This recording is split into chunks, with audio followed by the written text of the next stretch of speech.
Admiral Zeftai stood in the command center of the monitoring station, watching the stars through the large windows. His blue skin had darker spots that showed his age and wisdom. He had been watching this part of space for over 50 years, and nothing exciting ever happened here. The station floated in empty space between star systems. It was built by the Hegemony, a group of 4 alien races that controlled this part of the galaxy. They had ruled for thousands of years, and they were very good at finding new planets with life on them. Admiral called Science Officer Quindle from her desk. She was tall and thin, with silver skin that seemed to glow in the dim light. "I am getting strange readings from the Sol system." Zeftai walked over to look at her screen. The Sol system was far away, and they had never paid much attention to it before. It had a yellow star and several planets, but nothing special. "What kind of readings?" he asked. Quindle pointed at the numbers on her screen. "Energy signals that do not make sense. This system has a species that is building things in space. Big things, but they should not be able to do this yet." The Admiral looked closer. Every species they had ever found followed the same pattern. First, they learned to use fire. Then they built cities. Then they fought wars. Then they learned to fly in space. It always took the same amount of time, about 10,000 years from start to finish. "How long have they been building cities?" Zeftai asked. "Only about 5,000 years, Quindle said. "They should still be fighting with swords and riding animals. But look at these energy readings. They are using power sources we did not develop until we had been in space for centuries." Far away in the Sol system, Captain Jake Morrison walked through the halls of the biggest ship ever built by humans. The UE's Leviathan was 15 kilometers long and 3 kilometers wide. It was so big that small vehicles drove people from one end to the other. Jake was 42 years old and had been in space his whole adult life. He had short brown hair and calm blue eyes.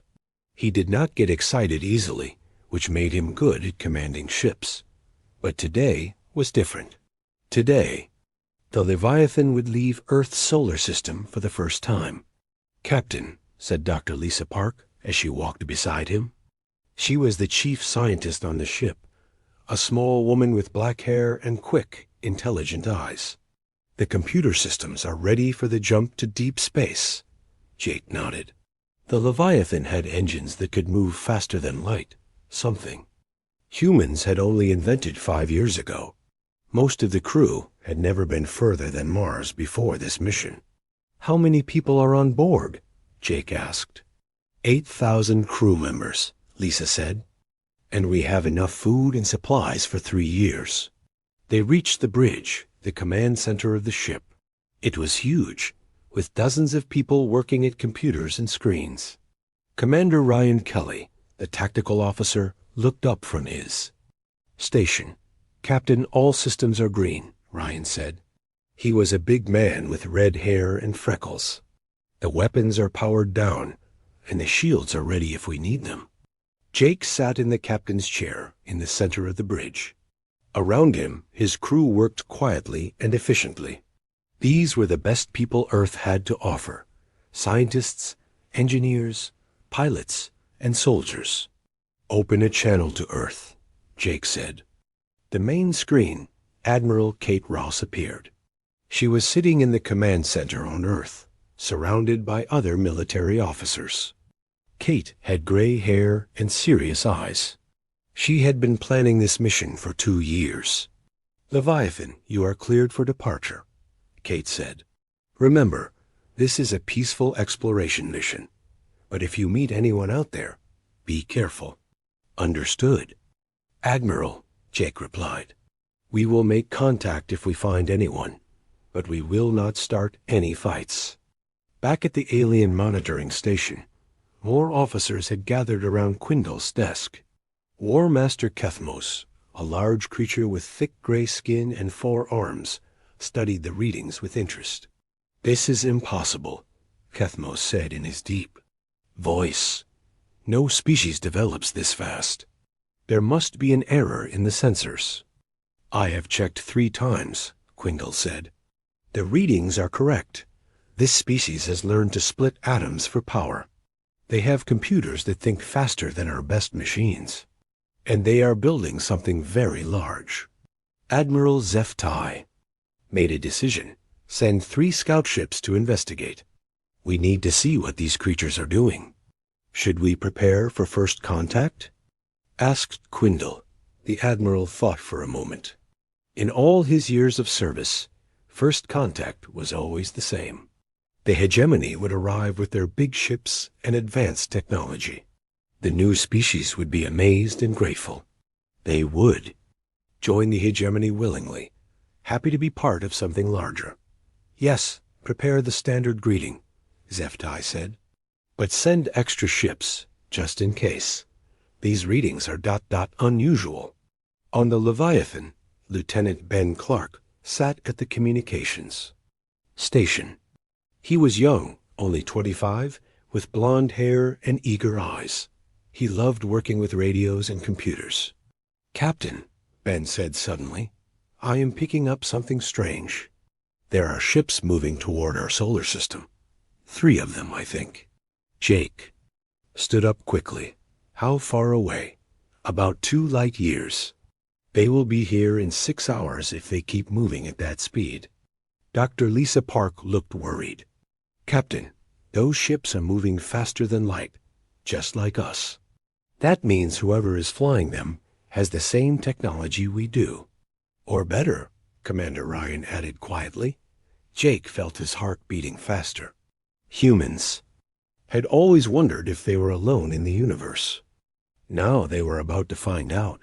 Send a message to Earth immediately, Jake ordered. Tell Admiral Ross that we have company coming. He turned to look at his crew. Everyone listened carefully. We may be about to meet aliens for the first time in human history. Stay calm, follow orders, and remember that we represent all of humanity. The alien scout ships moved through space toward Earth. Their captains were confident and relaxed. They had done this many times before with many different species. It was always easy, but this time would be different. This time they were flying toward a species that had learned to fight and survive in ways the galaxy had never seen before. The humans were waiting, and they were not afraid. The first meeting between humans and aliens was only hours away, and neither side knew what was coming. The 3 alien scout ships slowed down as they reached the edge of Earth's solar system. Captain Valkos commanded the lead ship, and he had done first contact missions 12 times before. It was always the same. Show up, demonstrate superior technology, and welcome the new species into the hegemony. Scan the system, Valkos ordered his crew. Find their biggest ships and their home planet. The scanner operator, a small creature with large eyes, worked at his station. Captain, I am finding many strange things. Their home planet has over 7 billion creatures on it. That is much more than usual for new species. Valkos was not worried. Large populations just meant more workers for the hegemony. What about their ships? That is the strange part, Captain. Most of their ships are very small, but there is one ship that is ... very big. How big? Valkos asked. The scanner operator checked his readings twice before answering. 15 kilometers long, Captain. That is bigger than our battleships. For the first time, Valkos felt a small worry in his mind. New species were not supposed to build ships that big. Are you sure? Yes, Captain, and it is moving toward us. On Earth, Admiral Kate Ross stood in the command center, watching reports come in from around the world. Every telescope and radar dish on the planet was pointed toward space, looking for the alien ships. Admiral, called one of her officers. The Leviathan is moving to intercept the alien ships. Captain Morrison says they will meet in 4 hours. Kate nodded. The Leviathan was humanity's greatest achievement, but it was also their only really big warship. If something went wrong, Earth would have no defense except smaller ships that were not built for fighting aliens. "Get me President Helen Carter." "On the phone," Kate said. A few minutes later, President Carter's face appeared on the screen. She was 55 years old, with brown hair and intelligent eyes. She had been president for 3 years, but nothing had prepared her for this moment. "Admiral, what is the situation?" the president asked. "3 alien ships are approaching our solar system," Kate replied. "The Leviathan is moving to make contact. We do not know if they are friendly or hostile. What do our experts think? Dr. Lisa Park thinks they might be explorers like us, but Commander Kelly thinks we should be ready for trouble." President Carter was quiet for a moment. "Tell Captain Morrison to try to make friends, but to be ready to fight if necessary. And Admiral, if something happens to the Leviathan, what are our options?" Kate looked uncomfortable. "Honestly, Madam President, we do not have good options. The Leviathan has most of our best weapons and technology. Our other ships are much smaller." On the Leviathan, Captain Jake Morrison stood on the bridge, watching the alien ships get closer. They were still too far away to see clearly, but the computers were getting better readings every minute. "Captain," said Dr. Lisa Park, "I have been studying their ships. They seem to use fusion power, just like us, but their design is very different." "Different how?" Jake asked. "Our ships are built for speed and power. Their ships seem to be built more carefully, like they have lots of time and do not expect trouble." Commander Ryan Kelly looked up from his weapons station. "Captain, I have been running combat simulations. If these aliens want to fight, we can. Probably handle 3 ships. But we do not know what weapons they have." Jake nodded. "Keep the weapons powered down but ready. I want to try talking first." Lieutenant Ben Clark had been working hard to prepare for contact. "Captain, I have programs ready to try to communicate with them. We can start with basic math and try to build a language from there." "Good work, Ben," Jake said. "Be ready to transmit as soon as they get close enough." Diplomat Alex Turner had been quiet until now. He was a tall, thin man who specialized in negotiations and treaties. "Captain, I suggest we be polite but firm. We should make it clear that we are peaceful, but also that we are not weak." The alien ships were now close enough to see on the main screen. They were gray and smooth, about 2 kilometers long each. They looked powerful but also old-fashioned, compared to the Leviathan's sleek design. "They are trying to communicate," Ben said suddenly. "I am getting signals from them." "Put it on the speakers," Jake ordered. A strange voice filled the bridge. It sounded like music mixed with the noise of wind. None of the humans could understand it, but the computer was working to translate. "The computer thinks they are greeting. U.S., but there is something else. They seem to be ... giving us orders." "What kind of orders?" Jake asked. Ben looked worried. "The computer thinks they are telling us to surrender our ships and prepare to be taken to their leaders." On the alien scout ship, Captain Velkos was getting frustrated. "Why are they not responding to our greeting?" He asked his communications officer. "They are responding, Captain, but not the way we expected. They are sending mathematical formulas and scientific data." "What does that mean?" "I think they are trying to start a conversation instead of just accepting our authority. This had never happened before. Every species the hegemony had contacted had immediately recognized their superior technology and agreed to join. But these humans seem to want to talk as equals." "Show them our power," Velkos decided. "Fire at that asteroid." The 3 alien ships fired their plasma weapons at a large asteroid nearby. The rock exploded in a bright flash, completely destroyed. On the Leviathan, the crew watched the demonstration quietly. "Well," Commander Ryan said, "now we know they have weapons." And they know we saw them use those weapons, added Dr. Lisa. Park. Captain Jake made a decision.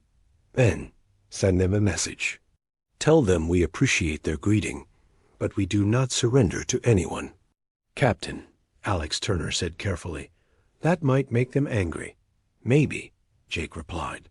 But if we act weak now, they will think all humans are weak. I would rather have them respect us than think we are helpless. The message was sent. On the alien ship, Captain Valkos could not believe what he was hearing. They refused to surrender? He asked, Yes, Captain. And they are asking us to identify ourselves and state our purpose. This is impossible. No new species acts this way. Valkos contacted the other two ships. Captains, these creatures are not following the normal pattern. They seem to think they can negotiate with us.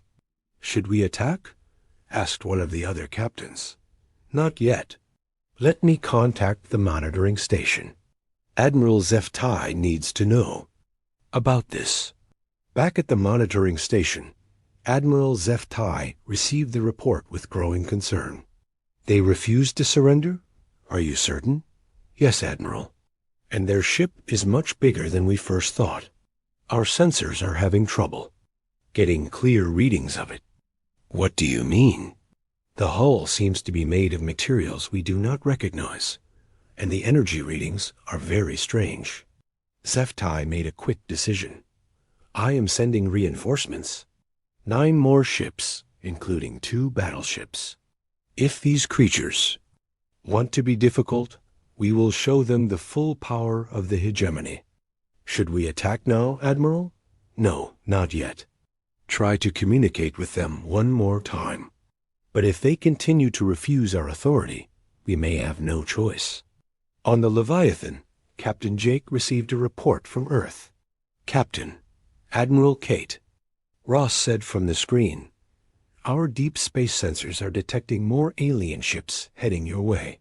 At least 9 of them, and some are much bigger than the first 3. Jake felt a cold feeling in his stomach. The situation was getting more serious very quickly. How long until they arrive? He asked. 6 hours, maybe 7. Jake looked around his bridge at his crew. They were all watching him, waiting for orders. These people trusted him to make the right decisions, not just for the ship, but for all of humanity. Admiral, I need you to prepare Earth's defenses, just in case, Jake said, and get every ship we have ready to fight. What are you planning to do, Captain? Jake looked at the 3 alien ships on his screen and thought about the 9 more ships coming.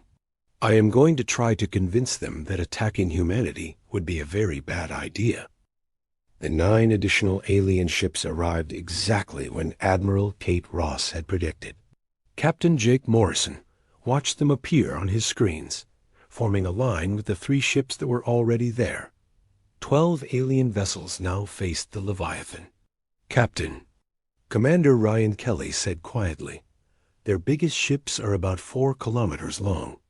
Still smaller than us, but there are a lot of them. Dr. Lisa Park was studying the sensor readings. Jake, I am seeing something interesting. Their ships all look different from each other.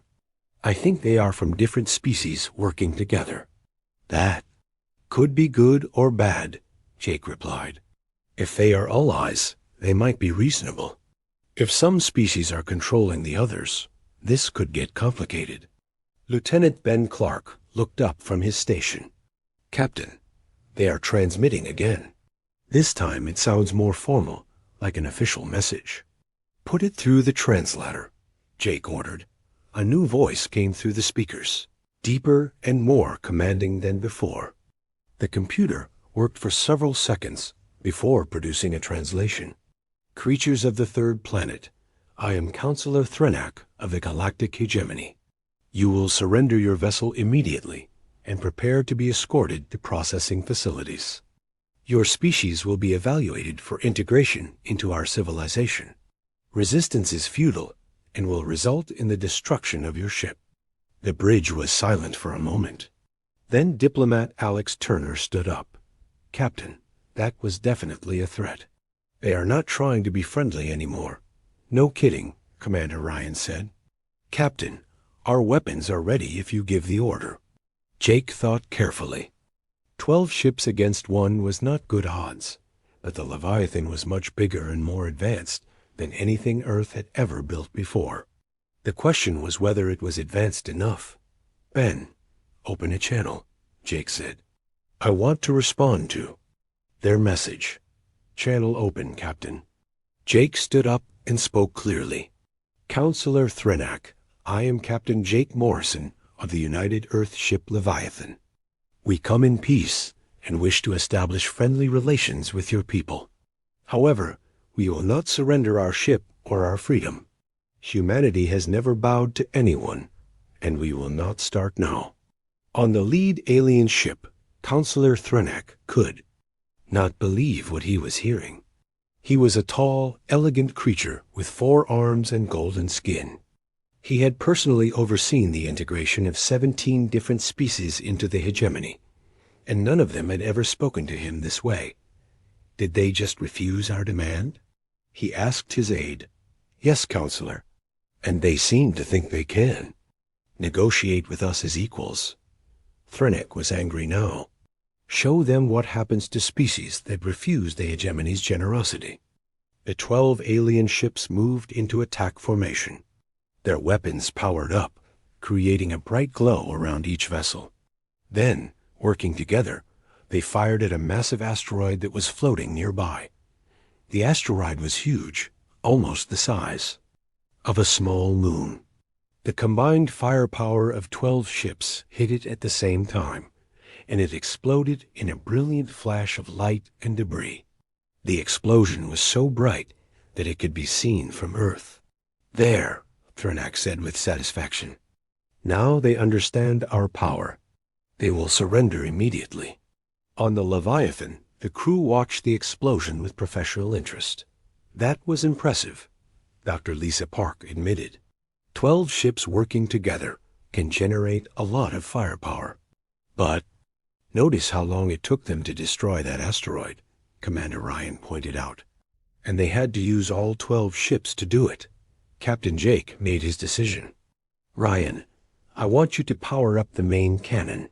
Captain, Alex Turner said with concern. Are you sure? We have never fired that weapon at full power before. I know, Jake replied. But if we are going to convince them to leave us alone, we need to show them that we are not helpless. Chief Engineer Mike Davis had been quiet until now. He was a big man with gray hair and hands that were always dirty from working on machines. Captain, the main cannon has only been tested at 30% power. If we go to full power, I cannot guarantee what will happen. What is the worst-case scenario? Jake asked. We could overload the power systems and lose main power for several hours, or the weapon could explode and take half the ship with it.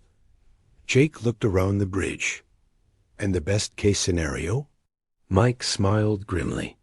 We vaporize everything in front of us for about 10 million kilometers. That will definitely get their attention, Commander Ryan said. Doc Jake sat back down in his captain's chair. Do it, but target that asteroid field over there, not their ships. I want to scare them, not start a war. Understood, Captain. The Leviathan began to change.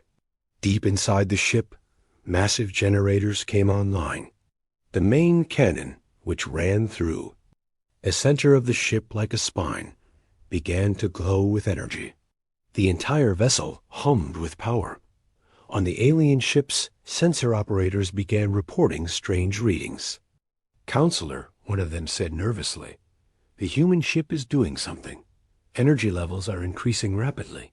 Probably charging their shields, Threnak said dismissively. Prepare to attack.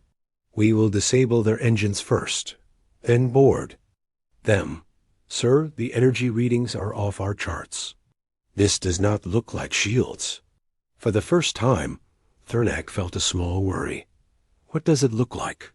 Like they are charging a weapon, sir. A very big weapon. On the Leviathan, Chief Engineer Mike Davis was watching his instruments carefully. Captain, we are at 50% power and climbing. All systems are stable so far. Dr. Lisa Park was recording everything. Jake, if this works, we will have made the most powerful weapon test in human history. If it does not work, we might have made the shortest first contact in human history, Jake replied. 70% power, Mike reported. Still stable. Lieutenant Ben Clark was monitoring alien communications. Captain, they are talking to each other a lot. I think they are getting nervous. Good, Jake said. Ryan, target that asteroid. Field, I want a clean shot through the middle of it. Target locked, Captain. 90% power, Mike called out. This is farther than we have ever gone before. The entire ship was vibrating now. Every crew member could feel the power building up in the main cannon. The lights dimmed as more energy was directed to the weapon. 100% power. Captain, we are ready to fire. Jake took a deep breath. Fire. The main cannon fired with a sound like thunder. A beam of pure energy, brighter than the sun, shot out from the Leviathan. It hit the asteroid field and kept going, cutting through. Rock and ice like they were not even there. The beam traveled for millions of kilometers, destroying everything in its path.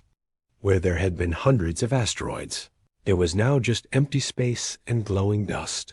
The alien ships went completely silent. On Counselor Threnak's ship, every alarm was going off at once. The sensor operator was staring at his screens. In shock. Counselor, he whispered, that beam is still coherent at 8 million kilometers. It is still destroying asteroids. That is impossible, Threnak said, but his voice was shaking. Sir, our most powerful weapons lose coherence after 50,000 kilometers. This weapon is more than 100 times more powerful than anything we have. War Master Kethmos, commanding one of the battleships, contacted Threnak immediately. Counselor, we must retreat immediately. This species is far more dangerous than we thought. No, Threnak said, but he did not sound confident anymore. One ship cannot defeat 12. It was just a lucky shot. Counselor, look at the energy. Readings. That ship still has full power. It could fire again immediately. On the Leviathan, Captain Jake was pleased with the results. Nice shooting, Ryan, he said. Mike, how are the systems? All green, Captain. The weapon performed perfectly. We could fire again right now if we needed to.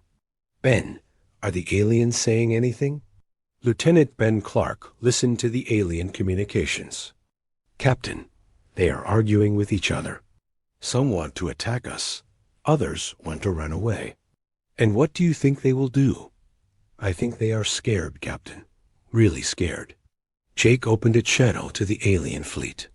Counselor Threnak, I hope you understand we do not wish to fight, but we will defend ourselves if we must. Perhaps we can discuss this situation peacefully. There was a long silence before Threnak replied.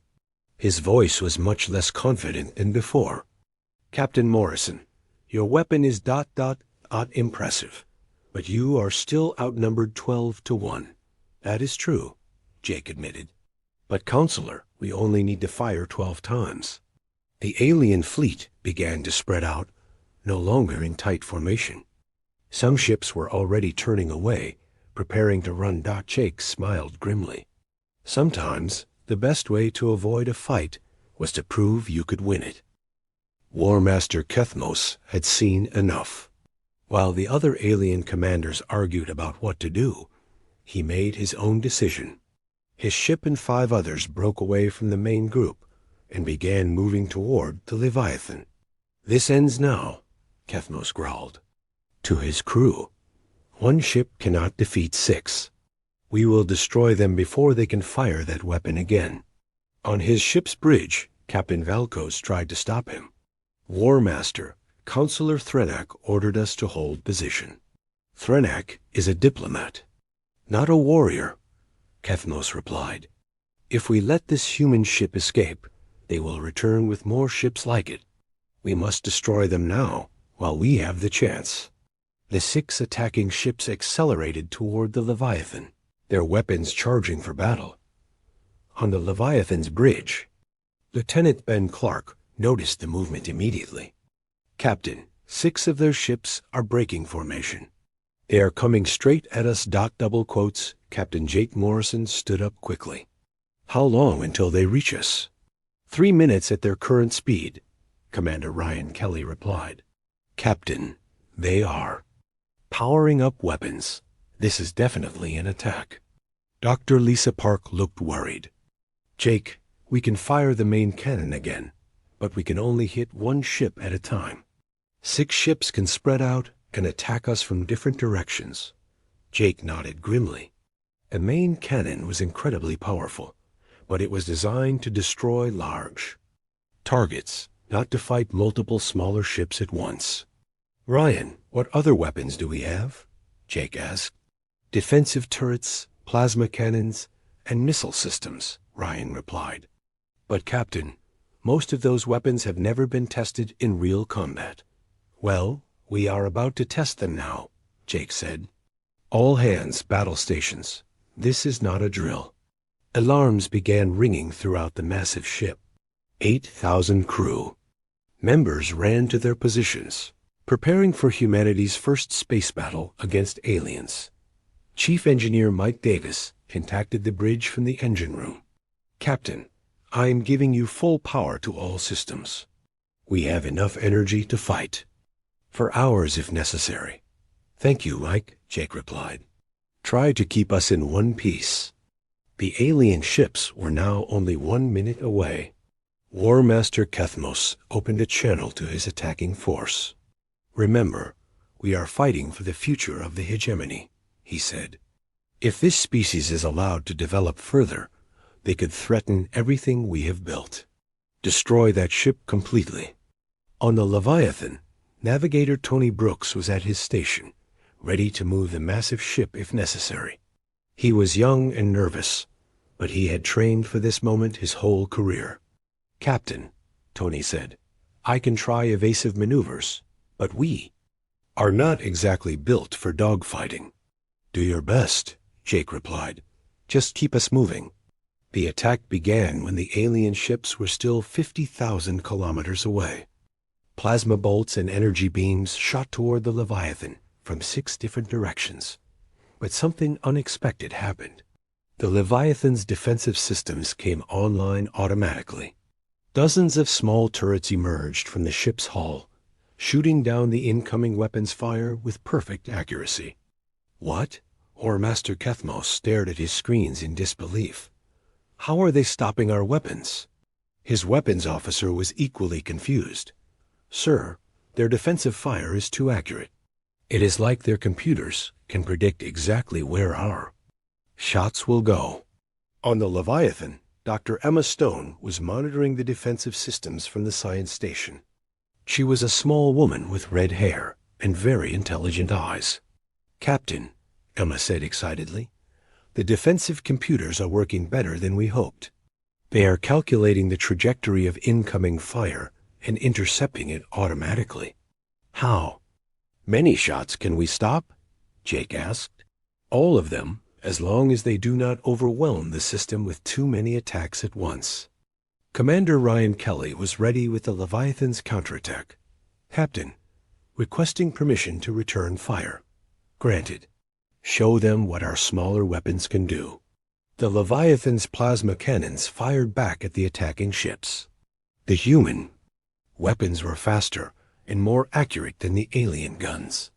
One of the attacking ships took a direct hit and lost its shields completely. War Master Kethmos realized his attack was not going as planned. "All ships, focus fire on one section of their hull. We will punch through their defenses with concentrated firepower." The 6 ships coordinated their attack, all shooting at the same spot on the Leviathan side. For a moment, it looked like the plan might work. Then Navigator Tony Brooks did something amazing.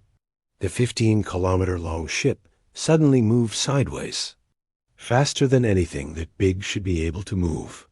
The concentrated alien fire missed completely. Impossible, Kethmos shouted. Ships that size cannot maneuver like that.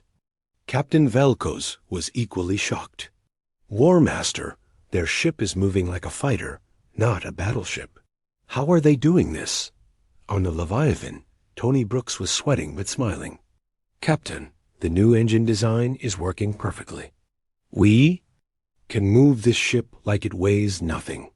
Keep it up, Tony, Jake said. Make them work for every shot. The battle continued for several more minutes.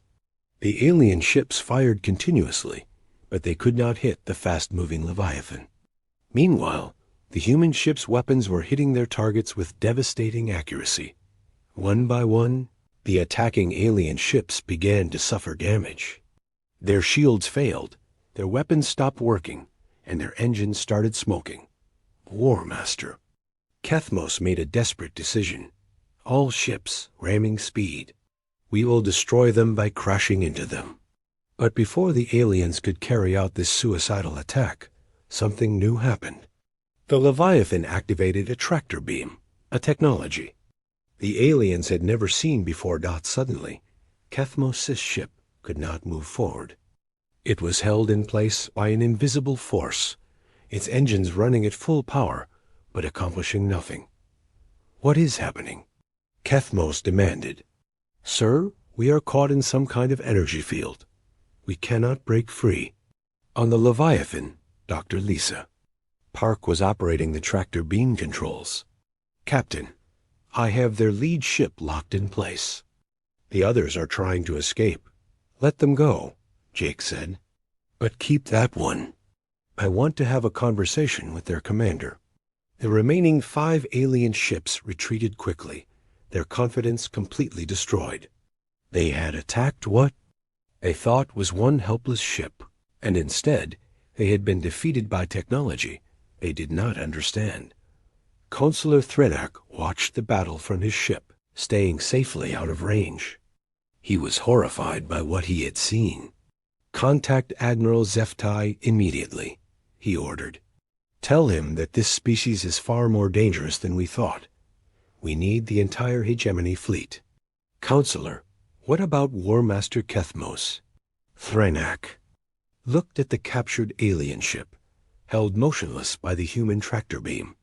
I am afraid the War Master has learned why we do not attack species we do not understand.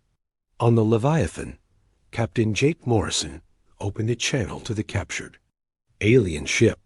War Master Kethmos, I am going to give you a choice, Jake said calmly. You can surrender and become our prisoner, or you can sit there until your life support runs out. What will it be? There was a long silence before Kethmos replied. His voice was full of defeat and confusion. Captain Morrison, how is this possible? We had 6 ships against your one. We have been fighting space battles for thousands of years. War Master, there is something you need to understand about humans, Jake said. We have been fighting each other for our entire history. We have learned to build ships that can survive anything and weapons that can destroy anything. You may have more experience with space battles, but we have more experience with war. Dr. Lisa Park prepared a boarding team to search the captured alien ship. She wanted to learn about their technology and their culture. Captain, she said quietly, this could be our chance to understand who these aliens really are and what they want. Jake nodded. Do it, but be careful. We may have won this battle, but something tells me the war is just beginning. In the distance, the remaining alien ships were already sending messages deeper into space, calling for reinforcements. The hegemony had ruled the galaxy for thousands of years, and they were not going to give up easily. But humanity had just proven that they could fight back, and that changed everything. Dr. Lisa Park floated through the airlock into the captured alien ship, wearing a full spacesuit and carrying a translator device. Behind her came 6 other crew members, all armed but trying to look peaceful. The inside of the alien ship was very different from human ships. The corridors were wider and taller, built for creatures larger than humans. The walls were covered with strange symbols that glowed softly in the dim light. "This is incredible," Lisa said into her radio. "Captain, their technology looks advanced, but also very old-fashioned. Everything seems to be built to last forever, rather than to be efficient." War Master Kethmos was waiting for them in what appeared to be the ship's command center. He was a massive creature, almost 3 meters tall, with thick gray skin and 4 muscular arms. When he saw the humans, his large eyes showed confusion and something that might have been fear. "You are much smaller than I expected," Kethmos said through the translator device. "We may be small, but we are not weak," Lisa replied politely. "War Master, we want to understand why you attacked us. Our species has done nothing to harm yours." Kethmos sat down heavily in a chair that was obviously built for someone his size. "Dr. Park, you do not understand how the galaxy works. Strong species rule, weak species serve. It has been this way for 10,000 years. And you thought we were weak? Every species we have ever encountered has been weak compared to us. Your weapons, your ships, your technology, nothing like this has ever existed before." Lisa looked around the alien ship's bridge. The technology was impressive, but it seemed focused on comfort and reliability rather than power and speed. "War Master, can you tell me about the hegemony? How many species belong to it?" 47 species across this sector of the galaxy," Kethmos replied. "We provide order, protection, and guidance. In return, they provide resources and workers. And if a species refuses to join?" Kethmos was quiet for a moment. "That has never happened before, until today." Back on the Leviathan, Captain Jake Morrison was receiving reports from all over the ship. The battle had been won, but everyone knew it was just the beginning. "Captain," Lieutenant Ben Clark said, "I am intercepting alien communications from across this part of space. Word about our battle is spreading very quickly." "What are they saying?" Jake asked. "Most of them do not believe it. A single ship defeating 6 hegemony vessels seems impossible to them." Admiral Kate Ross appeared on the main screen, calling from Earth. "Captain, congratulations on your victory. But we have detected massive movement throughout alien space. It looks like they are gathering a large fleet. How large?" Jake asked. "Our best estimate is over 200 ships, including their biggest battleships. Captain, they are treating this like a major threat to their entire civilization." Jake felt the weight of responsibility on his shoulders. Humanity had wanted to explore the stars peacefully, but instead they had started what might become a galactic war. "Admiral, what are President Carter's orders?" "Try to negotiate if possible, but defend humanity at all costs." "Captain, you and the Leviathan represent our entire species right now."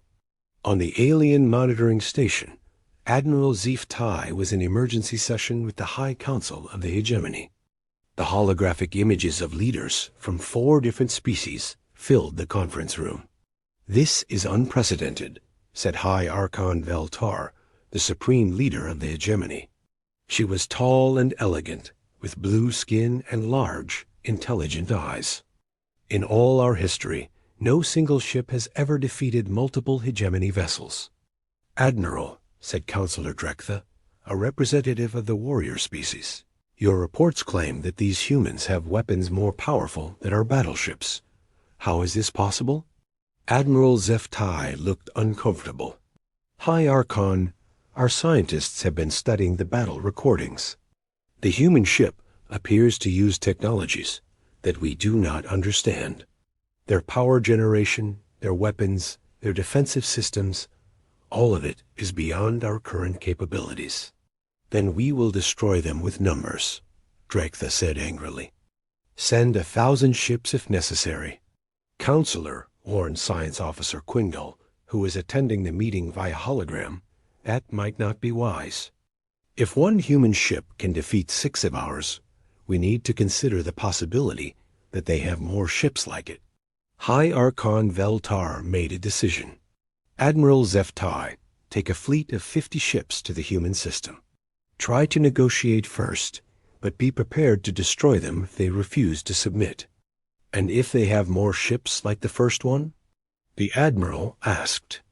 Then we will learn whether the hegemony has a future or not.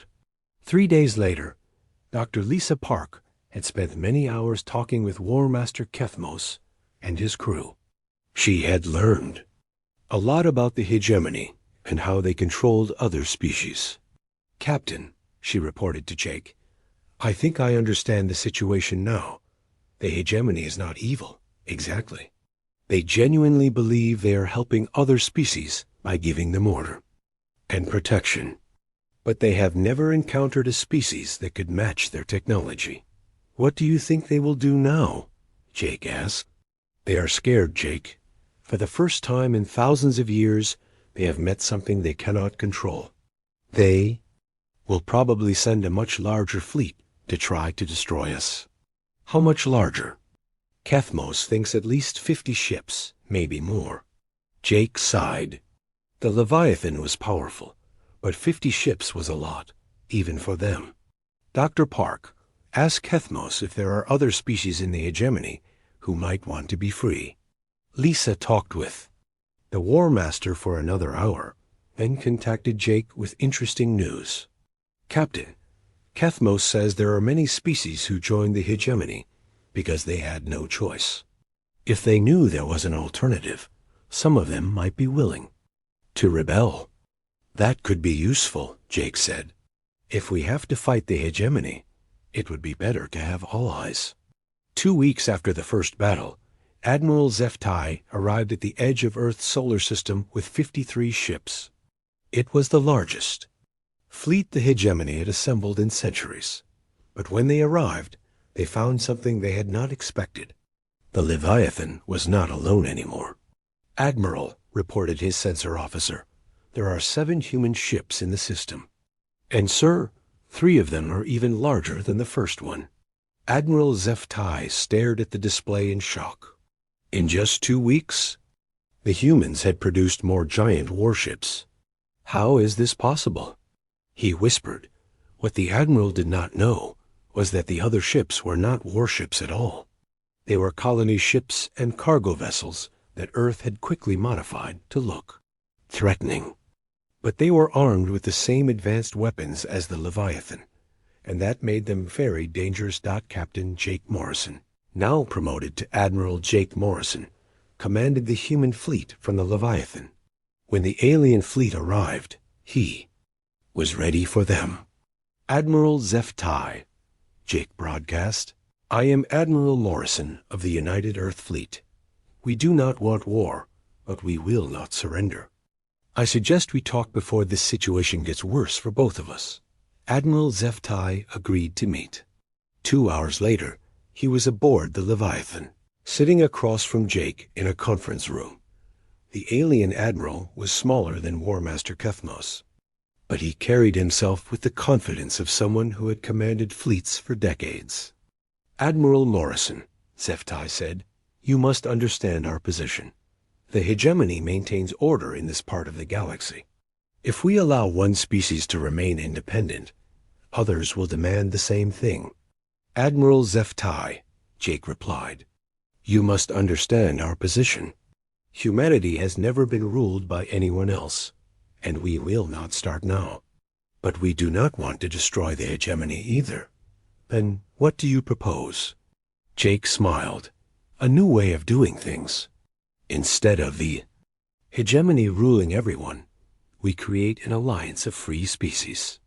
Each species governs itself, but we work together for mutual protection and trade. Impossible. The galaxy would fall into chaos without central authority. Admiral, how many rebellions does the hegemony face each year? Zeftai looked uncomfortable. There are always some troublemakers. And how much does it cost to keep 47 species under control? The costs are significant. What if, instead of spending resources to control other species, the hegemony spent those resources on exploration and scientific advancement? What if you became partners with other species instead of their rulers? Admiral Zeftai was quiet. For a long time. Admiral Morrison, what you suggest has never been tried. Admiral, what you have been doing is not working anymore. We have proven that your ships cannot defeat ours. But more importantly, we can teach other species to build ships like ours. This was the threat that truly scared the hegemony leadership. If humans shared their technology with other species, the balance of power in the galaxy would change completely. What do you want from us? Zeftai asked. Recognition that humanity is a free and independent species, and a promise that the hegemony will not attack any species that chooses freedom over submission. And in return, we will share some of our technology with you. Not our weapons, but our medical advances, our computer systems, our agricultural techniques. Things that will help your people live better lives. Admiral Zeftai contacted the High Council to discuss Jake's proposal. The debate lasted for hours, but eventually they reached a decision. Admiral Morrison, Zeftai said, when he returned, the High Council has agreed to a trial period. We will recognize human independence and allow other species to see. The ship Stellar Dawn floated dead in space. Inside, Captain Vexthan Morlech looked at the red warning lights that covered his control room. Every screen showed the same terrible message. The warp core was broken. They could not move. They could not go home. 50,000 people lived on this ship. Families with children.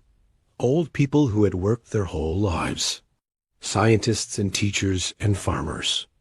All of them were trapped in the dark between the stars. How long do we have? Vexthan asked his chief engineer. Kylara looked at her datapad. Her crystal skin was pale with worry. 3 days, maybe 4. The air recyclers are failing. The food makers stopped working an hour ago. Vexthan closed his 4 eyes. His people, the Zephyrians, had traveled space for thousands of years. They were peaceful. They traded with other worlds. They shared knowledge. They had never hurt anyone. And now they were going to die because a machine broke down. Sir, said the communications officer, should we send a distress call? Vexthan thought about this. They were in the Kepler 442 system, far from any major trade routes. The nearest Zephyrian world was weeks away, even with a fast ship, but maybe someone would hear them. Yes, he said. Send it on all frequencies. Tell everyone who can hear us that we need help. The message went out into space. It traveled at the speed of light, reaching out in all directions. The call was simple. They were dying. They needed rescue. Please help. The first to receive this message were the Altarians. They were tall, thin beings with large heads and silver skin. They could read minds and thought they were the smartest race in the galaxy. The Altarian Council met in their crystal city on their homeworld. The Zephyrians are in trouble, said Council leader Zareth. They need rescue ships. Where are they? Asked another council member. The Kepler system. Very far from here. The council was quiet. Then Zareth spoke again. It would cost too much. We would have to send many ships. We would have to use much fuel. The risk is too high. But people will die, said a young council member. That is unfortunate, said Zareth, but we must think of our own people first. The Altarians turned off their receivers. They would not help. The Nexus Collective got the message next. They were part machine, part living being. They thought only in numbers and logic. Their central computer brain calculated the cost of a rescue mission. Probability of successful rescue, 60%, the computer said. Cost in ships and fuel, very high. Benefit to Nexus Collective. 0. Recommendation. Ignore distress call. The cyborg leaders agreed. It made no logical sense to help the Zephyrians. They had nothing to offer in return. The Nexus Collective also ignored the call. The Draconian Empire heard the message too. They were warriors, strong and proud. They looked like dragons from old Earth stories, with scales and sharp teeth. But they only helped those who could fight beside them or pay them well. General Krextall read the message on his war room screen. "The Crystal people are in trouble," he said to his officers. "Should we send ships?" asked one officer. "What can they give us?" Krextall asked. "The Zephyrians do not fight. They do not make weapons. They have nothing we need. They will die if no one helps them." Krextall shrugged his massive shoulders. "Then they die. Only the strong survive in this galaxy." The Draconians went back to planning their next conquest. 3 days passed. The message traveled farther and farther from the dying ship. It reached smaller worlds, weaker civilizations. Most ignored it. Some wanted to help, but had no ships that could travel so far. The Zephyrians were alone. On the Stellar Dawn, things got worse.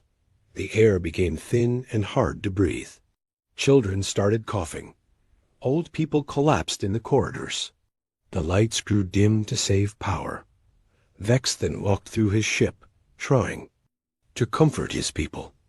But what could he say? Help was not coming. The greatest civilizations in the galaxy had heard their call and turned away. "Captain," a mother said to him, holding her sick child, "when will the rescue ships arrive?" Vex then looked at the small girl in her mother's arms. The child's crystal skin was turning gray from lack of oxygen. "Soon," he lied. "Very soon." But he knew the truth. No one was coming. Then, on the 4th day, something happened. Far away on the edge of human space, a young woman sat at a communications desk on a small research ship. Her name was Katie Brooks, and she was only 23 years old. She worked the night shift, listening to radio signals from space that most nights were quiet. She heard pulsar signals and solar wind. Sometimes she picked up messages from human ships, but tonight was different. The signal was weak, but she heard it. Numbers and patterns that could only mean one thing. Someone was in trouble. Katie had never heard of Zephyrians. She did not know what they looked like or where they came from. But she understood the universal language of mathematics. She understood that someone, somewhere, was dying. She ran to find her captain. Captain Ryan Martinez was sleeping, but Katie woke him up. "Sir, you need to hear this," she said. Ryan listened to the signal.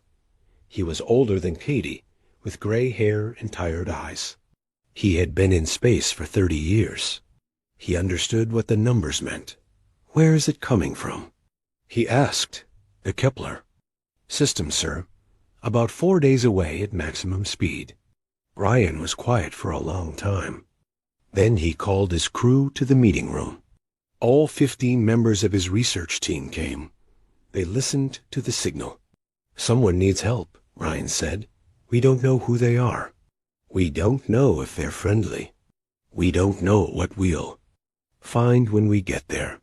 But they're dying, and we might be the only ones who can save them." The crew looked at each other. Dr. Amy Rodriguez, the teen scientist, spoke first. "We're just a research ship. We don't have medical supplies for a major rescue." "We can call for help," said Chief Engineer Carlos Mendez. "Get the Navy to send proper rescue ships." "There's no time," Katie said. "Look at the signal strength. It's getting weaker. Whatever's wrong with their ship, it's getting worse." Ryan nodded. "We have to decide now. Do we go, or do we let them die?" The vote was quick. 15 people. 15 votes. "Oh, yes. Then we go," Ryan said. "And we call every human ship we can reach. If we're going to save these people, we're going to need help." As the New Horizon changed course toward the Kepler system, Captain Ryan Martinez did not know that he was about to change the galaxy forever. He only knew that someone had asked for help, and humans never ignored a call for help. The message spread through human space like fire. Captain Ryan Martinez had sent out an emergency call to every human ship and station within 100 light years. The words were simple: unknown aliens in distress, massive rescue operation needed. All ships respond. Admiral Lisa Chun was eating breakfast on Earth when the call reached her.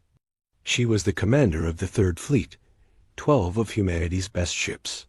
She read the message twice, then called her staff. "How fast can we get the fleet ready?" she asked. 6 hours, Admiral," said her aide. "But we don't know anything about these aliens. They could be hostile. They could be trying to trap us." Lisa looked out the window at the blue sky of Earth. Somewhere out there, people were dying. It did not matter what they looked like or where they came from. "Get the fleet ready," she said. "We leave in 4 hours." The flagship of the rescue fleet was the Liberty, commanded by Jake Sullivan. Jake was 45 years old and had spent half his life in space.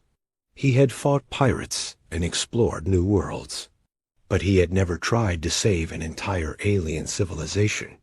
"What do we know about them?" Jake asked Dr. Amy Rodriguez. Amy had transferred from the research ship to help with the rescue. "They call themselves Zephyrians," Amy said. "From what we can tell, they're peaceful traders. Their ship is huge. Maybe 50,000 people on board." 50,000, Jake said quietly, "and their ship is dying." "The signal is getting weaker every hour," Amy confirmed. "We're running out of time." Across the fleet, humans worked without rest. Dr. Sam Peterson loaded medical supplies onto 3 hospital ships. He had never treated an alien before, but he knew how to save lives. Chief Engineer Beth Collins checked every repair tool and spare part they had. Whatever was wrong with the alien ship, she would fix it. The fleet launched from Earth orbit in record time. 12 ships carrying the best and brightest humans could offer. But they were not the only ones coming to help. Captain Martinez's research ship, New Horizon, had reached the Kepler system first. They found the stellar dawn drifting in the dark, its lights barely glowing. The alien ship was massive, like a crystal mountain floating in space. "This is the human ship New Horizon," Martinez broadcasted. "We received your distress call. Help is coming." The response came back in a language no human had ever heard, but the emotion was clear. Hope. Dr. Rodriguez worked with the ship's computer to decode the alien language. It was difficult, but some concepts were universal: numbers, basic science, and most importantly, the word for thank you. Meanwhile, across the galaxy, other civilizations watched in shock. The Altarians had monitoring stations throughout space. They saw the human fleet racing toward the Kepler system. "They're actually going," said Council Leader Zareth. "The humans are really trying to rescue them." "How many ships?" asked a council member. 15 so far, more coming." The Altarians could not believe it. They had calculated the cost of rescuing the Zephyrians. It would take dozens of ships, millions of credits in fuel and supplies, and weeks of dangerous travel. No rational species would pay such a price for strangers. The Nexus Collective was equally confused. Their computer brains tried to understand human logic, but the calculations made no sense. "Humans gain nothing from this rescue," the central computer announced. "The Zephyrians have no advanced technology to trade. They have no strategic value. They have no resources to offer." "Then why are the humans helping them?" asked a cyborg. "Leader: unknown. Human behavior does not compute." The Draconian Empire was the most disturbed of all. General Krextall called his war council together. "The humans are mobilizing their entire Third Fleet. he told his officers. 12 of their best warships. Are they planning to conquer the Zephyrians? Asked an officer. No, Krextel said. Intelligence reports say they're carrying medical supplies and repair equipment. They're really trying to save them. The dragon-like warriors looked at each other in confusion. In their culture, strength was everything. You fought for territory, for resources, for honor. You did not risk your best ships to save weaklings you had never met. What kind of species does this? One officer asked. Krextal had no answer. Back. In the Kepler system, the human rescue fleet arrived. The Liberty took position near the dying alien ship. Jake Sullivan studied the massive vessel on his screens.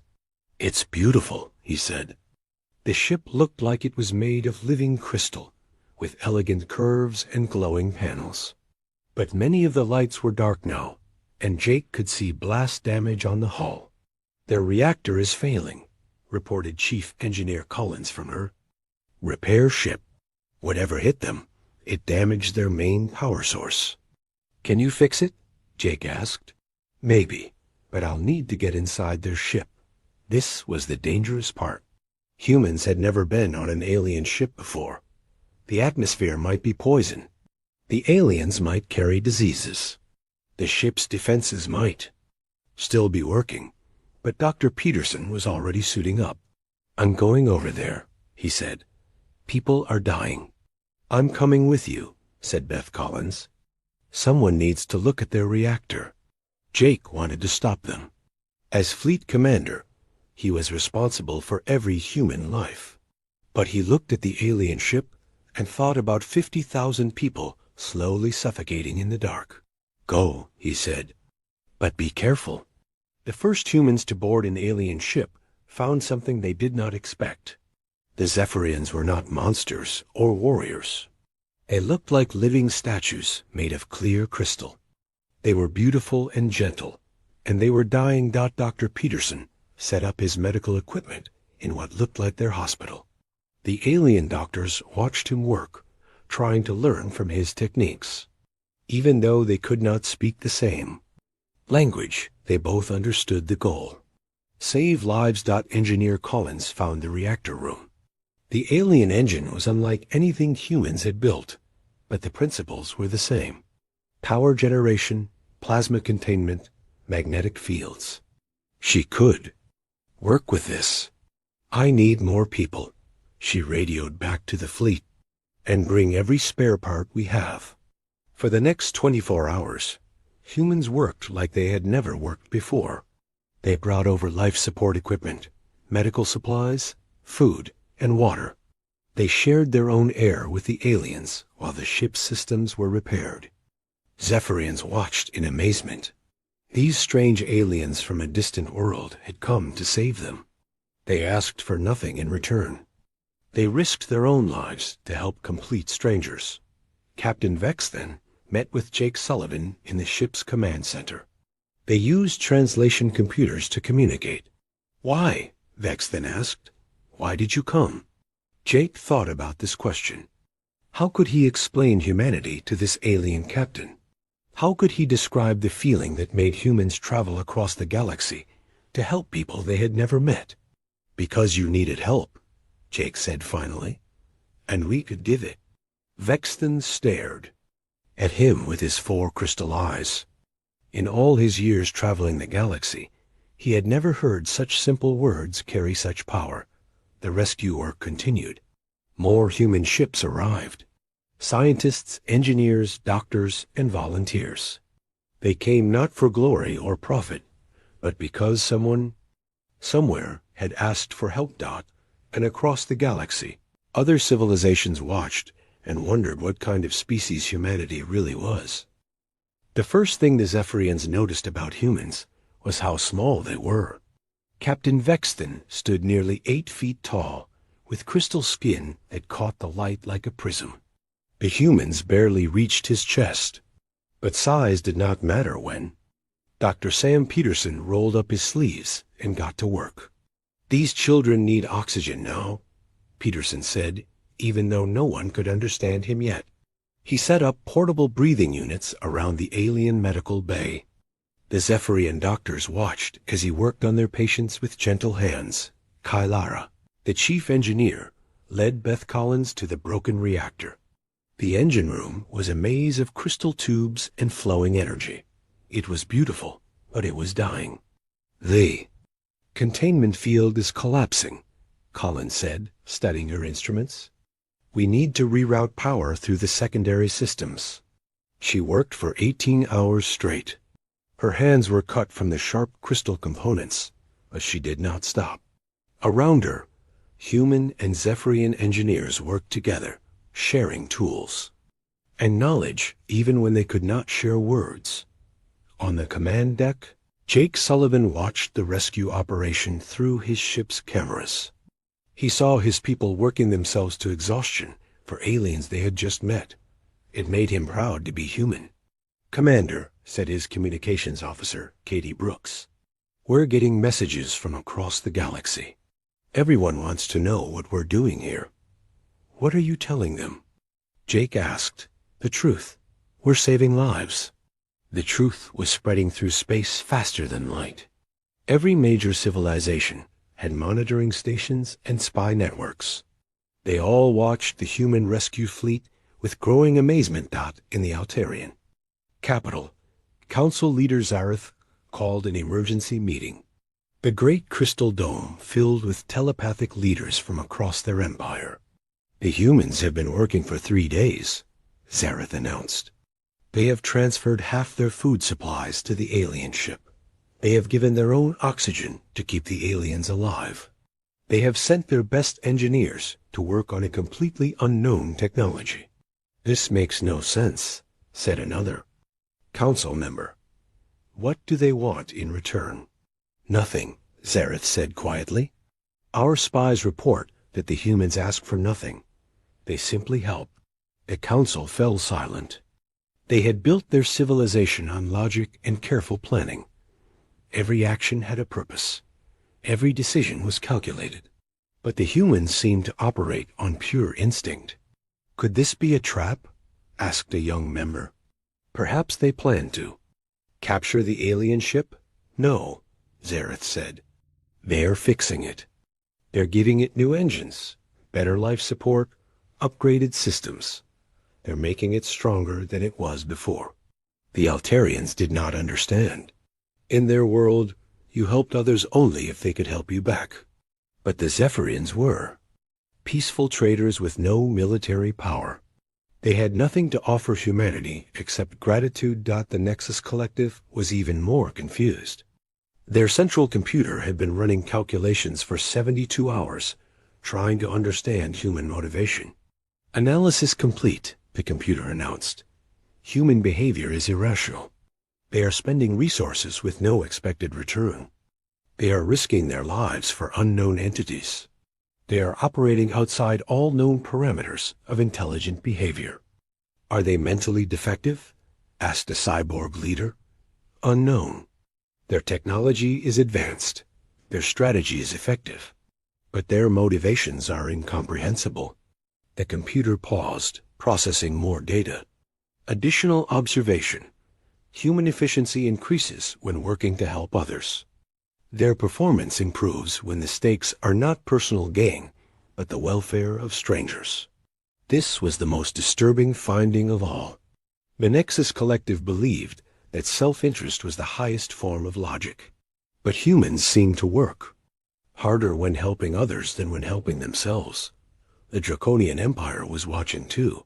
General Krextal had sent 3 scout ships to observe the rescue operation.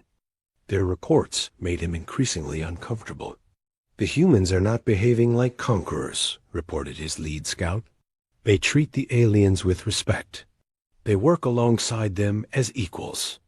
They share their food and risk their lives for alien children. What do their leaders demand?" Krextal asked. "Nothing, General. They ask for nothing." When the alien captain tried to offer them payment, they refused. Krextal paced his war room. He had conquered 17 worlds and subjugated dozens of species. He understood power, fear, and domination. But this was something else entirely. "Are they weak?" he asked. "No, General. Their ships are well armed and their crews are disciplined. But they use their strength to protect, not to conquer." Back on the Stellar Dawn, the rescue was nearly complete. The Zephyrian ship hummed with new life. The lights were bright, the air was clean, and the children were laughing again. Dr. Rodriguez had made a breakthrough with the translation system. Now humans and Zephyrians could have real conversations. "Why did you come?" asked Vexton. For the 100th time. He still could not believe that strangers had traveled across the galaxy to save his people. Jake Sullivan sat beside him in the crystal garden at the heart of the ship. Around them, Zephian families tended to plants that grew in geometric patterns, creating art from living things. "On my world," Jake said, "we have a saying. No one gets left behind. It means that when someone is in trouble, you help them. Even if you don't know them. Even if it's dangerous. Even if you get nothing in return." "But why?" Vexton asked. "What created this belief?" Jake thought about human history. The wars, the disasters, the times when people had to choose between safety and doing what was right. "Maybe because we've all been in trouble before," he said. "Every human knows what it feels like to need help. So when we see someone else who needs help, we remember that feeling." Dr. Peterson joined them, tired but smiling. "The last of the critical patients are stable," he reported. "Your medical team is incredible. They learned our techniques in 3 days. Thank you," Vexton said. "Thank you for showing us that not all species think only of themselves." The words stung because they were true. The Zephyrians had sent their distress call to every major civilization. Only the humans had answered. As the human fleet prepared to escort the Stellar Dawn to safety, news of the rescue spread across the galaxy. But it was not just the fact that humans had saved the aliens. It was how they had done it.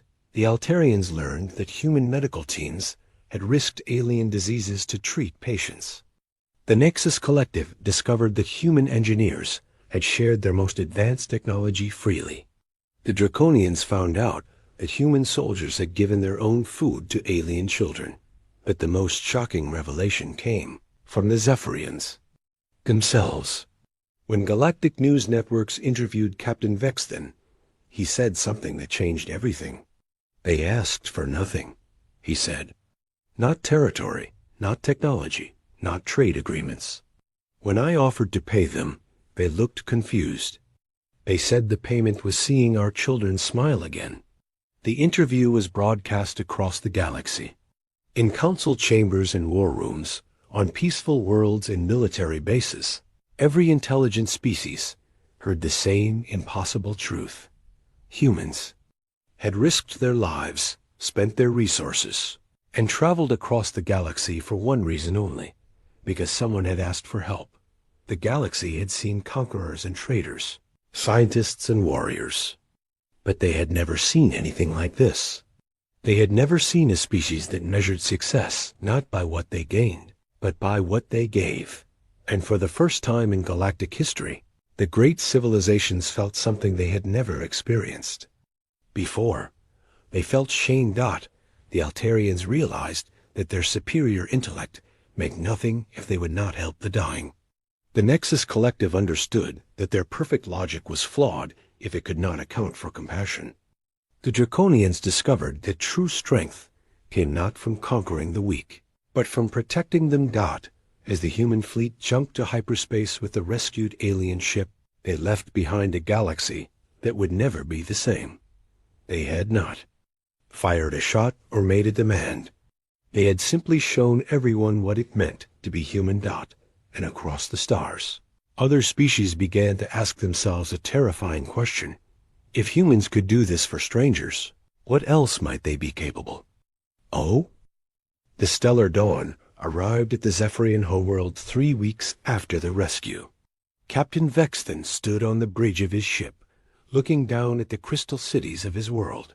His people were home, alive, because strangers from across the galaxy had chosen to help them. Behind him, human escort ships maintained formation. Commander Jake Sullivan had insisted on making sure the Zephyrians reached safety. Even now, human engineers were working to upgrade the alien ship's systems. "You don't have to do this," Vex then told Jake over the communication link. "We are safe now." "We want to make sure you stay safe," Jake replied. "Besides, our engineers are having fun. They've never seen technology like yours before." The Zephyrian homeworld had been watching the rescue operation through quantum communications. When the ships entered orbit, millions of crystal beings gathered. In the cities below, they had prepared a celebration for their returned people. But they had also prepared something else, a formal testimony for the Galactic Council. The Galactic Council met on Nexus Prime, a neutral world at the center of known space. Representatives from every major civilization gathered in the Great Assembly Hall. They came to hear Captain Vex Then speak about the Human Rescue Council. Speaker Thane, an ancient being from one of the first spacefaring races, called the session to order. "We have gathered to hear testimony about recent events in the Kepler system. Captain Vexthan of the Zephyrian trading vessel Stellar Dawn will present his account." Vexthan stood before the assembled representatives. He saw the Altarians in their silver robes, the cyborg forms of the Nexus Collective, the armored bulk of Draconian warriors.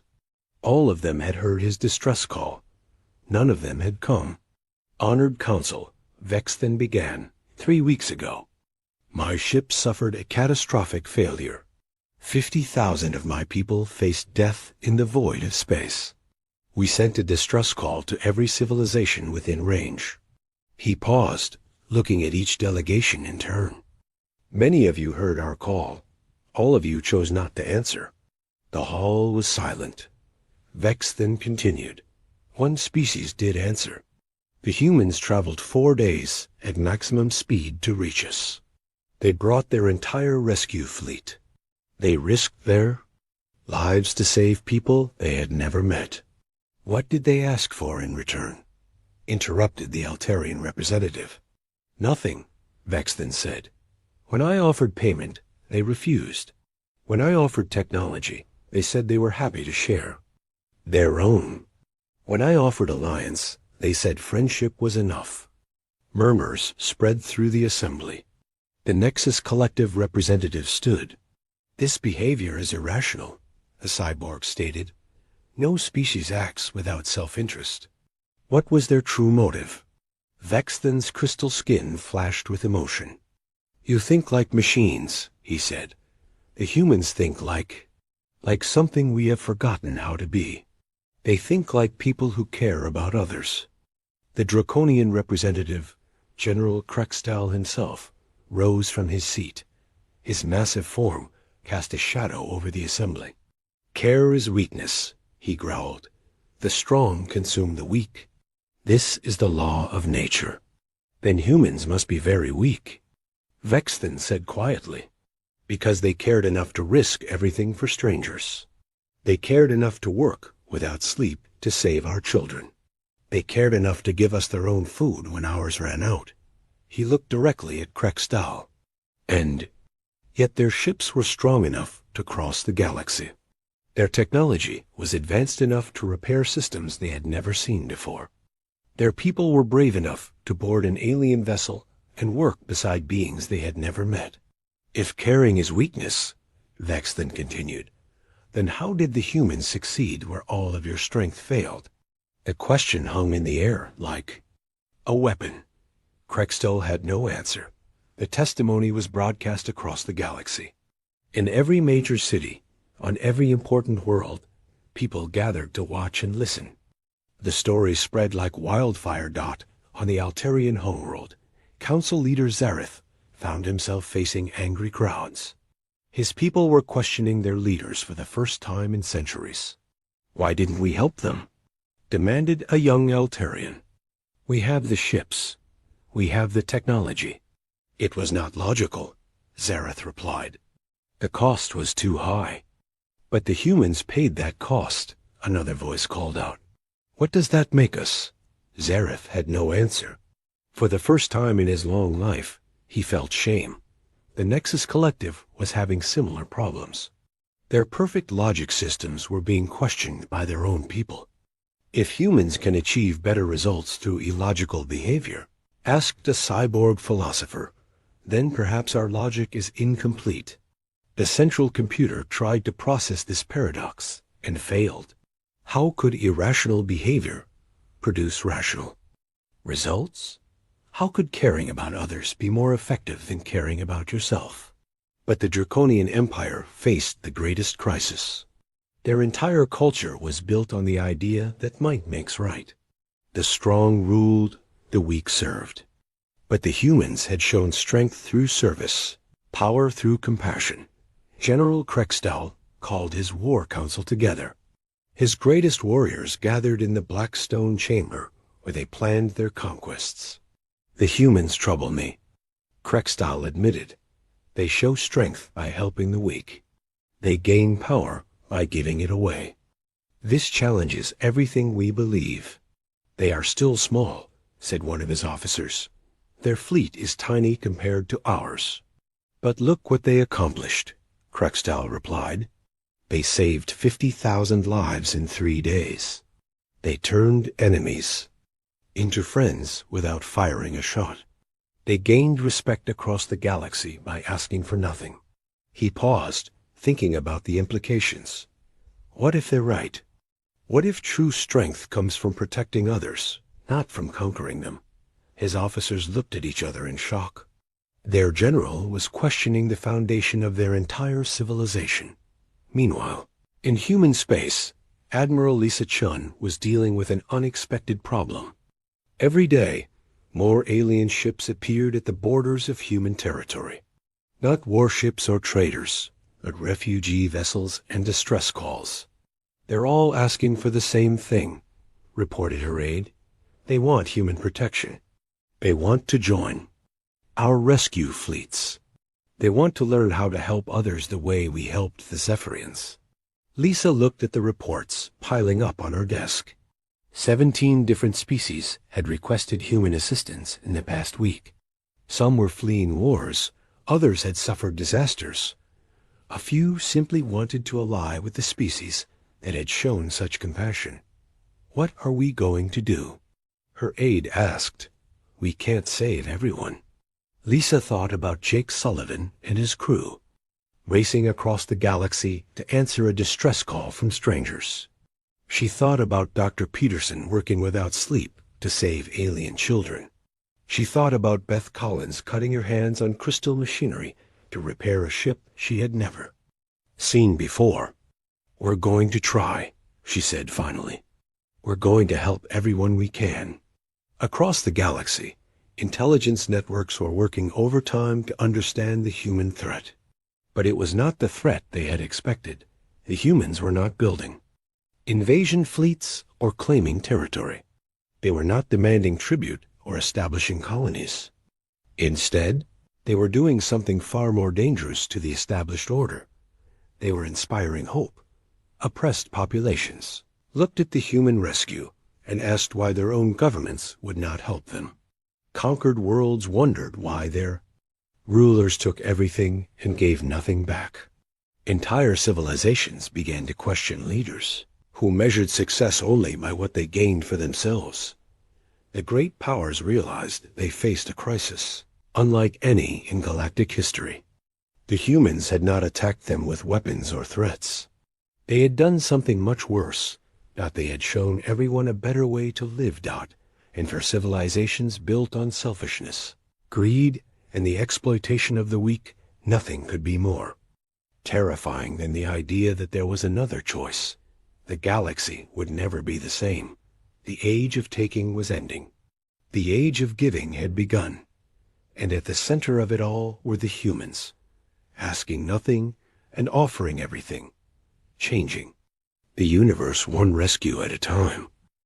6 months after the rescue of the Stellar Dawn, Admiral Jake Sullivan stood on the bridge of his new flagship, the Hope. He was no longer just a fleet commander. The human government had promoted him to protector of refugee operations, a job that had not existed before the Zephyrian rescue docked around his ship. A small fleet of vessels drifted in formation. There were human ships, but also Zephyrian crystal vessels, converted Altarian research ships, and even a few former Nexus Collective transports. They all flew the same flag now, a simple white banner with a blue circle, the universal symbol. For help, Admiral called his communications officer. We're getting another distress call. The Kuruthi mining colony on Sigma 7. Their planet is dying. Jake nodded. It was the fourth call this week. Word had spread across the galaxy that if you needed help, you called the humans. They would come, set course for Sigma 7, he ordered, and send word to the rescue fleet. We have work to do. But Jake did not know that across the galaxy, in secret meeting rooms and hidden command centers, the great powers were planning to stop him. On Altair Prime, Council Leader Zareth met with his most trusted advisors in a room shielded from all surveillance. The crystal walls glowed with soft light, but the mood was dark. The situation is getting worse, Zareth said. 3 of our colony worlds have requested human protection. Our own people are questioning why we will not help them when the humans will. It is spreading like a disease, said another council member. This idea that the strong should serve the weak instead of ruling them. The humans have made 17 species into allies in 6 months, Zareth continued. Not through conquest or trade agreements, but through simple acts of kindness. They are building an empire of gratitude. What do they want? Ask the military advisor. That is what terrifies me, Zareth replied. They want nothing. They ask for nothing. They demand nothing. They simply help, and people follow them willingly. The council fell silent. They had built their civilization on careful calculations and logical decisions. But how do you fight an enemy that wants nothing from you except the chance to help you? Meanwhile, on Nexus Prime, the cyborg leaders of the collective faced their own crisis. The central computer had been running analysis programs for weeks, trying to understand the human threat. Report, commanded the Supreme Node. Human influence continues to expand, the computer replied. They have established refugee camps on 14 worlds. They have created medical stations in 7 star systems. They have shared advanced technology with 32 species. And what do they ask in return? Nothing. They ask only that those they help consider helping others in need. The Supreme Node processed this information. This behavior pattern is infectious.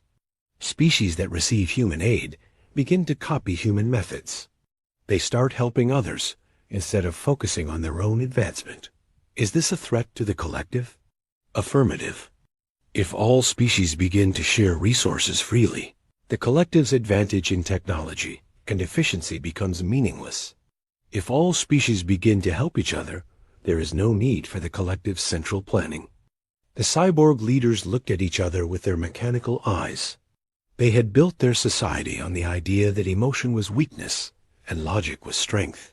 But the humans were proving that kindness could be the most logical choice of all. The Draconian Empire was facing the worst crisis.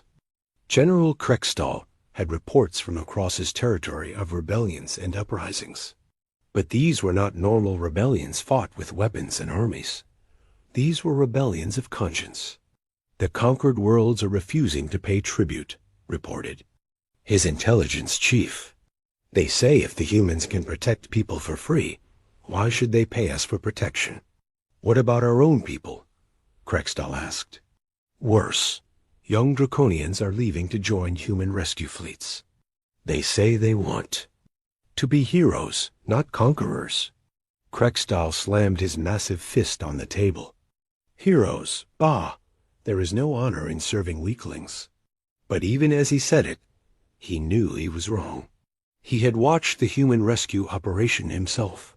He had seen their courage, their dedication, their willingness to risk everything for strangers.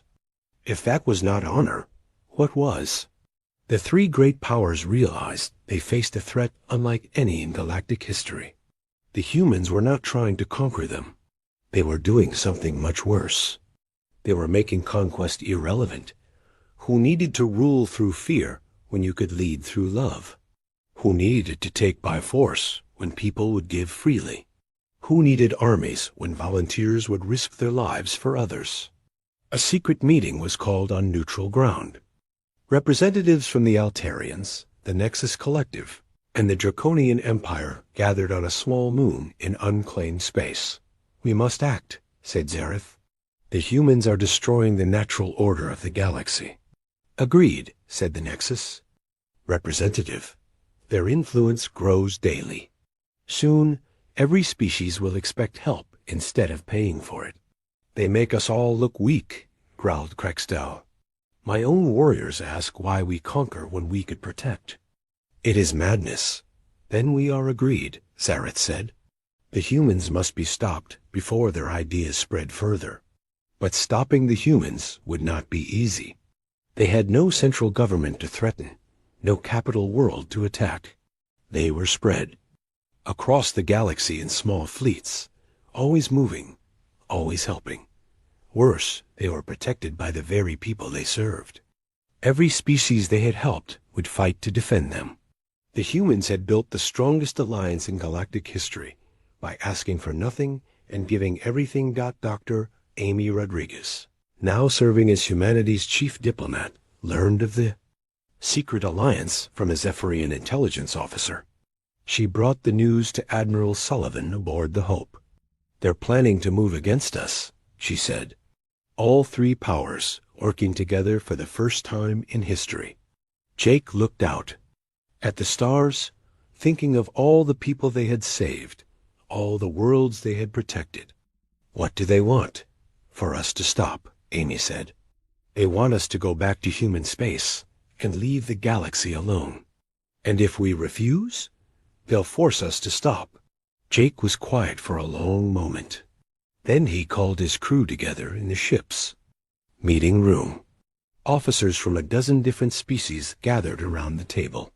Human, Zephyrian, reformed Altarian, former Nexus cyborgs, even a young Draconian who had left his empire to join the rescue fleet.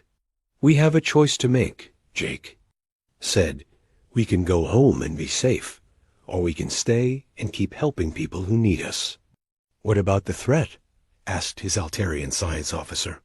"There will always be threats," Jake replied.